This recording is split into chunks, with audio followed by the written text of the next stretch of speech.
Ladies and gentlemen and frisky ponies, how are you? Today I'm going to be looking over a very interesting article I found, giving my response, my take on it. It's from the INFJ blog. Yes, the INFJ blog. And it's called 6 Biggest Myths About the INFJ Personality Type. We are in for a good one today. So we'll see what the author of the article, Megan Malone, has to say about the myths surrounding the INFJ. And I'll throw in my 2 cents and try to look smart. Myth number 1 is that INFJs are special snowflakes. This really comes from this whole thing about INFJs being the rarest type, and what's interesting is that when you look at Myers-Briggs stuff, like the official stuff or books that they've come out with, they never mention that INFJ is the rarest type. Like, it'll be there in the tables that show the percentages of the population, but they're not like, oh my gosh, it's the rarest type. That stuff about the rarity is being pushed and highlighted by other media outlets that want you to click on them. So it's, if they were just saying like, here's some stuff about the INFJ personality, it's like whatever. But when you say it's the rarest type, everyone's like, oh my god, oh my god. And so then that has the implicit implication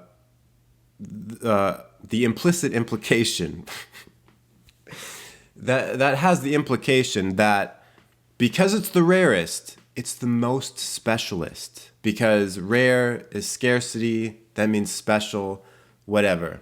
The thing is, first of all, who knows what the real rarity of INFJs are. If you want to go more into depth about that, I made a video called INFJ Rarity. I recommend you watch it.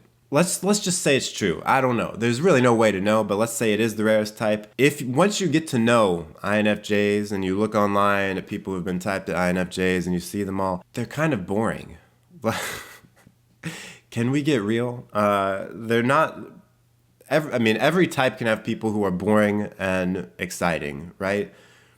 And when you start to see a lot of INFJs, you're like, okay, cool. There's really nothing that they're not like.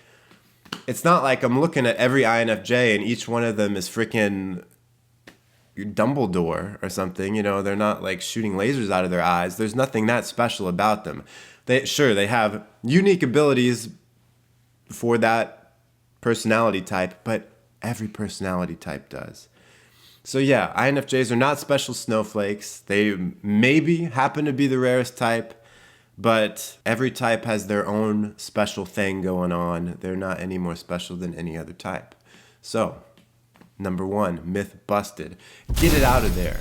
Myth number 2, INFJs are extremely emotional. Now, the reason that people might think that there might be this myth that INFJs are extremely emotional is that they are a feeling type. And maybe because they have extroverted feeling, you're like, oh, they're constantly extroverting their feeling. Now, I think it's true that someone with extroverted feeling, especially as a function that they feel comfortable using, they're going to want to display what they're feeling. But that doesn't necessarily mean that they're always going to be wearing their emotions on their sleeve. They could, but they might not. I think one of the things about extroverted feelers is that emotional states, feelings, or whatever, they can kind of pick them up and put them down. You know what I mean? INFJs aren't necessarily extremely emotional because I think INFJs have the power to just drop emotional states if it's not serving them, I think. So that myth, boom, busted. Hey, why don't we stop for a quick commercial break? What do you think? Thanks for sitting through that. Myth number 3. Oh no, this is one I have said before on this channel. INFJs are the most extroverted introvert. Yeah, I have said those words on this channel before. Now look, here's what I'm going to say.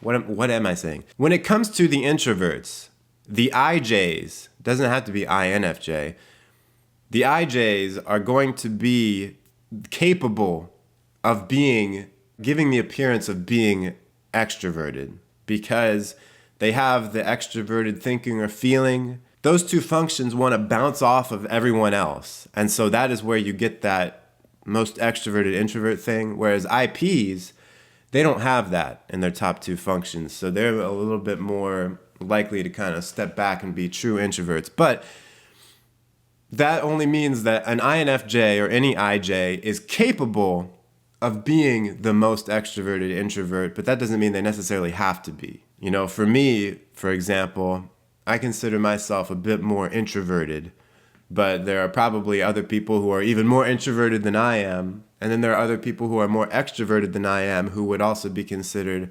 INFJ or any other IJ type. Does this make sense? It really has to do with the preference of how comfortable do you feel using that extroverted feeling and your extroverted sensing as well. How comfortable do you feel with it? So when people say INFJs are the most extroverted introvert, the more accurate thing to say would be they have the capability to be, some of the INFJs have the capability to be the most extroverted introvert. Get what I'm saying? So myth busted. When I was in high school, I remember some kid, there was a thing where it was like, man, give him the fist. And they're like, pfft. Was that from a movie or something? There's a kid named Vic, and they'd be like, give him the fist, Vic. And he'd go, pfft. Just me? Okay, moving on. Myth number 4 is the opposite of myth number 3. INFJs are shy and timid because they're introverts. Now, here's the thing, is that, so these two myths are explaining that spectrum I talked about. INFJs can be on the spectrum of introversion and extroversion in the more colloquial sense, in the more big five sense. The thing is, shy and timid is different than introverted, you know? And that's what that's what Megan talks about in this article, because when you are shy, it means it's like, oh, I'm a little afraid of that social interaction, you know? And timid is like afraid. But introversion isn't fear, it's just like a preference to be alone rather than with other people. It means that you are more pumped up in your solitude, and that's what you prefer. It doesn't mean you're afraid, it just means that's the preference. So myth busted. Oh, here's a good one. Number 5, myth number 5, INFJs are fake. Man, INFJs are so phony. The reason is because of extroverted feeling again. Extroverted feeling is concerned with maintaining harmony, and it also is very aware of social etiquette, social graces, what should be said, what will give the best impression, what will make other people feel best. And so that can often feel fake.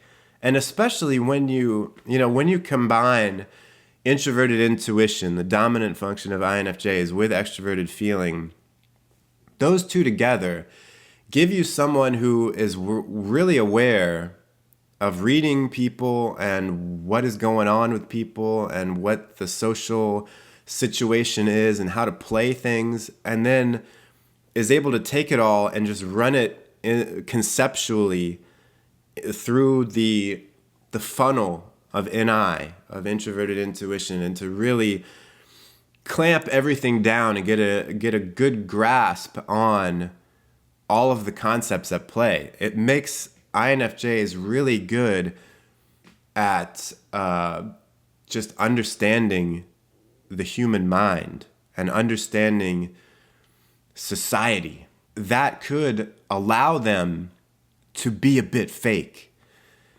It doesn't mean that they are. You know, sometimes extroverted feeling just comes across as fake, especially to people who don't have extroverted feeling. But it's not. You know, it's not fake. It's just trying to do what it does best, which is establish some kind of balance, some kind of harmony, to line up the person's feeling state with the feelings of others. They have the capability to be fake because they can play people if they want to, but they're not necessarily fake. And sometimes, like I say, maybe they come across as fake. Maybe we do. I don't know, but myth busted. I'm just gonna say myth busted right there. And then the last one, myth number 6, INFJs are psychic. Man, yeah, you hear this all the time. It's like, man, they can predict the future. Oh man, they're seers into the future, and they just know what's gonna happen. Here's the thing. Introverted intuition isn't like some kind of extrasensory perception thing. It's not like you can actually see into the future. If you want to boil down introverted intuition into the most stupid person explanation, it's what it would be is introverted intuition is a big guess about the future, and it's just one guess, and that's it. I mean, really what it comes down to is the INFJ has basically like one big concept in their mind of how everything's going to work out. And so they take that concept and they're like, this is what's going to happen. Here is really what's going to happen. This is the possibility. This is the next thing that will happen in this pattern because I see the concept. You can thank me later. Extroverted intuition would be wanting to make a lot of different guesses and see a lot of different possibilities. Introverted intuition just wants to pick one. And so it's always future focused, and INFJs can predict the future, but it doesn't mean it's going to be right. They will predict the future. It doesn't mean they're going to predict it correctly. They're no Nostradamus, is what I'm trying to say. They're not psychic. They're just able to project into the future and guess what's going to happen. They may be right, they may be wrong. I may be right, I may be crazy. It's just the way that our INFJ brain is functioning, is always thinking about the future. And maybe you're right, but it's not being psychic. It's just that's the way the brain is oriented. For someone with introverted intuition is to think in the future. So myth busted. Thanks so much for watching. I appreciate it. And thanks to Megan Malone for writing this article. Make sure you check out the link in the description and go read this article in its entirety and, leave a comment, leave her some love. Make sure you like if you like the video, subscribe if you haven't already, hit the bell button as well. Until next time, stay cool and attractive.